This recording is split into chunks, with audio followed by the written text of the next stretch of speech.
কেমন আছো বন্ধুরা? আশা করি সবাই ভালো আছো। আবারও চলে এলাম মায়ের রান্নাঘরে নতুন একটা রান্না নিয়ে। তো আজকে আমি বানাবো নিহেরে মাছের ঝাল। তো চলো দেখে নাও কী করে আমি বানাই।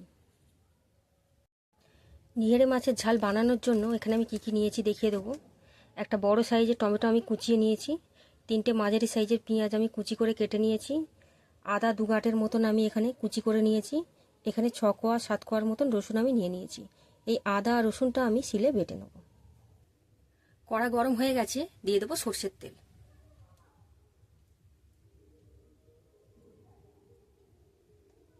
তেল আমাদের গরম হয়ে গেছে, দিয়ে দেবো কেটে রাখা পেঁয়াজ। এরই সাথে দিয়ে দেবো স্বাদ মতন নুন।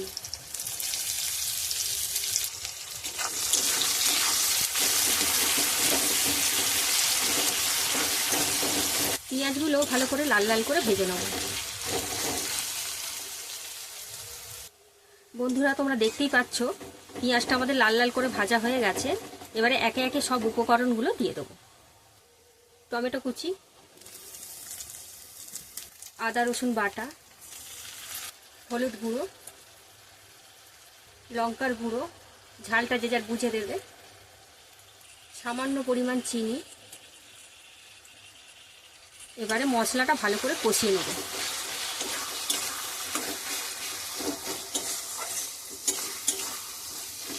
তো বন্ধুরা দেখতেই পাচ্ছ মশলা থেকে তেলটা ছেড়ে দিয়েছে, মানে ঠিকঠাক কষানো হয়ে গেছে। এবার এতে দিয়ে দেবো কাঁচা মাছ। এবারে মাছের সঙ্গে মশলাটা ভালো করে একটু কষিয়ে নেব। এতে আমি জল একদমই ব্যবহার করব না।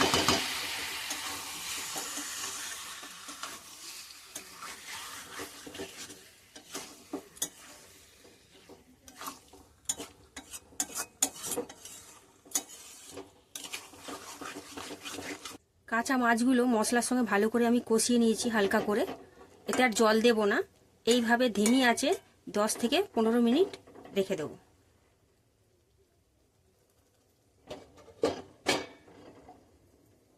এবারে চাপাটা খুলে দেখে নেব। তো বন্ধুরা দেখতেই পাচ্ছ আমি মাছে কিন্তু একটুও জল দিইনি, মাছ থেকেই জল বেরিয়েছে। তো ভালো করে নাড়িয়ে চাড়িয়ে জলটাকে আমি শুকনো করে নেব।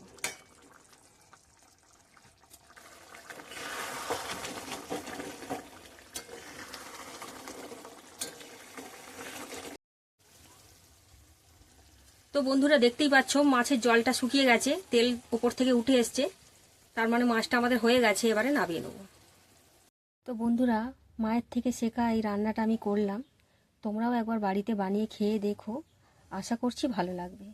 তো ফিরে আসছি কোনো নতুন ভিডিও নিয়ে। সবাই সুস্থ থেকো, ভালো থেকো। নমস্কার।